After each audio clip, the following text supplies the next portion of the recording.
how can I teach my child to recognise their body cues? Well, everyone will have some advice here. I think making them aware, if you see them starting to jiggle, you might say, often when people start jiggling, they may need to go to the loo. Why don't we head off to the loo? Or you've got a bit of a sore tummy again.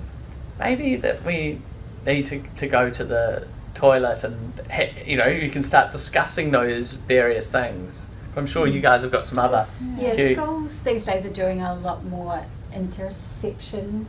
Is that the right word? Interoception type activities about tuning into our bodies across a broad range, and some of that's related to emotional regulation as well.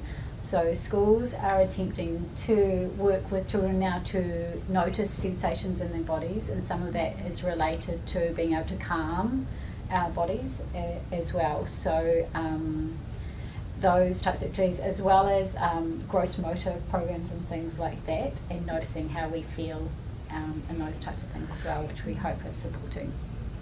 And it's just about bringing it into everyday language with your children, and to not be afraid or embarrassed to talk about what goes on in the toilet, and about poos and about wees, and getting down to their level and saying, oh, mummy or daddy knows needs to go to the toilet when you feel that rumbling in your tummy, and things like that. And it's about teaching them the toilet language to use as well, and it's vitally important when you're starting the toilet learning too, is to equip your child with the language around toileting. And it may be a special word that you guys use as a family, or it's just about, and children learn from role modelling, and they learn from talking, and they learn from watching things as well. So there's some great videos out there, there's some great books out there as well. I've brought some along today that we can show you at the end as well. So that would be my advice too, if you're feeling nervous and it doesn't quite sit, you may be feeling anxious about saying these things, that using the picture books or the video clips,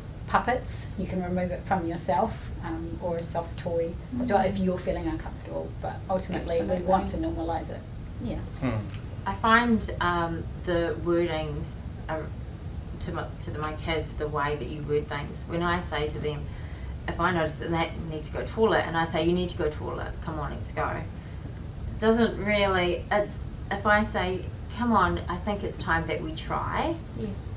Completely different. Yeah. Well, good. Yes, yeah. Or even toilet time, because quite often if you ask your child, and I've got children myself, it's time to go to the toilet, and if they're busy in an activity that they don't want to put down, the answer's always going to be no.